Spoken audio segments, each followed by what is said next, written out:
Now I have an extra special treat for you to start us off this evening. We have a group of young poets who call themselves the Insta-Poets, you know, just add words. They are from Mission High School. And so they are going to come up one by one, and as they do, they will tell you their names and give you some delicious words. My name's Eva, but everyone calls me Nana. So I'm supposed to meet you for the first time next Friday. I have to admit, I'm not ready. I barely met my siblings a month ago, and now you want to come along, maybe buy me nice things, give me a hug or two, and be able to say everything's okay.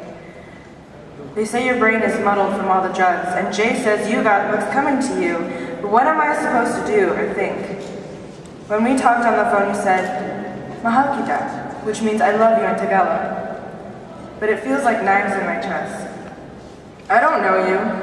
I don't know who you are, so don't fucking say that you love me when you don't know me at all. I don't care that there's a parental bond. You weren't there. Think about all the barbecues, baptisms, get-togethers. I never celebrated Father's Day.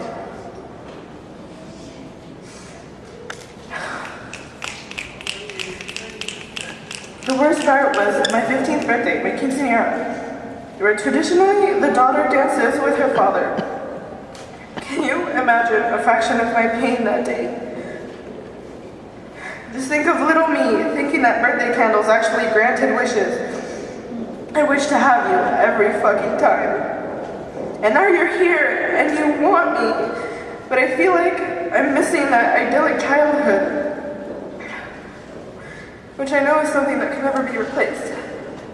And I don't know whether I'll hug you or slap you or cry or maybe all three. It's just everyone wants me to love you. And loving someone is not easy and it takes time. I'm sorry I was powerless. I would have come to you. I feel like you could have tried harder. How many mahal kitas is it going to take for you to realize that the more you say it, the more it loses its meaning? And that for me, it's more like a promise, one that's yet to be fulfilled. I may be your youngest, but I am definitely not going to be blinded by what mother calls charm. You don't know how much I've been pushed so that I wouldn't be like you in the future. And yet I'm so much like you that I wonder how we can't be friends. Everyone's asking me, how you doing with the whole... And I stop them right there. I may not say it out loud, but I feel it. Hope and hate, battling on a power struggle to win me over. Who will win?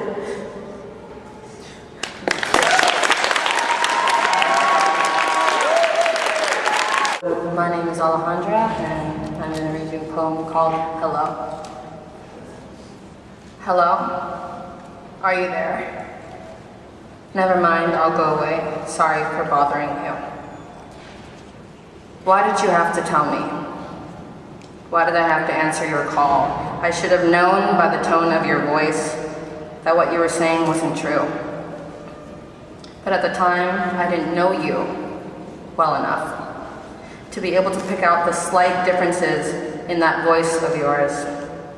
I blame you for what we have become, but I too did things that only made the fire that has consumed our friendship grow. My actions were like lighter fluid, igniting, burning until there was nothing left to say. I stare at you, your eyes as hollow as the words that I never say. I find myself reminiscing as if the act of remembering will make everything okay. As I sit across the table from you, nostalgia gives me a quick kick under the table to remind me of what has been lost.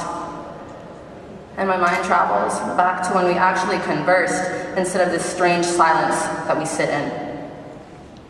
It takes hold of my thoughts and turns them into doubt, which keeps me from saying anything at all. When we do talk, hello, what's up, and how are you will only get us so far into a conversation. What happened to us? How did our friendship become so demoted that the only interaction we actually have is through pokes on Facebook?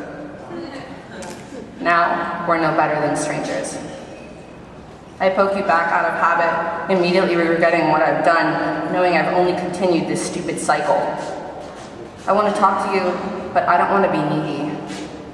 You have enough on your plate as it is, so why should I make things harder for you? As I stare at my computer screen, the blue light creates a tint on my face, and the blue reminds me of you because it is your favorite color. Something pops up on my screen, and you poke me yet again, but this time I don't poke you back.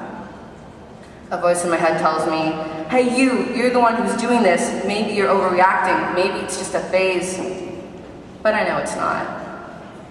I stare at your one-syllable answers to my paragraphical comments or questions until I can predict what you will say up to the very last word. And then I say the wrong thing. And it's already too late when I realize what I've done. And I've delivered the final blow. Hello? Are you still there? I guess not. I'm sorry. Goodbye. My name is Connor, and this poem I like to call Statements. They say that karma is a bitch, and so I try my best to be kind. They say that nice guys finish last, and so I become a little impatient. They say that good things come to those who wait, and so I did. They say that those who don't take action fall behind. So what am I to do in this world of contradiction? Who am I to be to still be correct? Now I know the answer somewhere, I just seem to have forgotten what with all the injections of social media and stereotypical envisionments that fabricate the world I live in. They say that chaos is beautiful. Well, in that case, my world is drop-dead gorgeous. From all the dead ends to the never-ending happy endings, one might say that my brain is a cover-up, a plastic bag pulled down on the head of my most juvenile clarity. They say that if you are virtuous, you will end your life content. Well, that's just simply not true, because I say that virtue is never taken into account in the eyes of your failure. In my world of red, white, and blue turned to dread, spite, and rue, the disbanded states of hysteria, where they say that you aren't pretty until you've blown yourself up, that you aren't cool until your daily goal is lung cancer. And in some cases, you aren't human depending on your sexual preference and shade of skin. They say that I will be something someday if I apply myself. And I laugh at the thought of it. Not because I know it's a lie, but rather that they're too caught up to hear the ignorance on their words. They don't see that I am something. A boy that lives in a pile of shit so deep it takes all the strength he can muster to call a life. They say that there's no such thing as a happy ending. Now that I can believe. Thank you. Emmanuel. Our future is left in the graveyard, and our past is still remembered. The birth of lies follows the death of truth, and the evil smiles at me with the missing tooth. A new beginning of loneliness. My mentor is my hoodie for I am alone, and the mentor of lonely is heartbreak.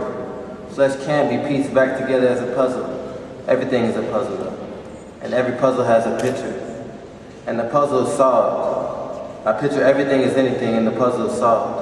The arithmetic is not easily resolved. I ask myself, am I looking in the sky for false hope or faith? As I walk through the rain, the pain is washed away. 3 more days till my Sunday.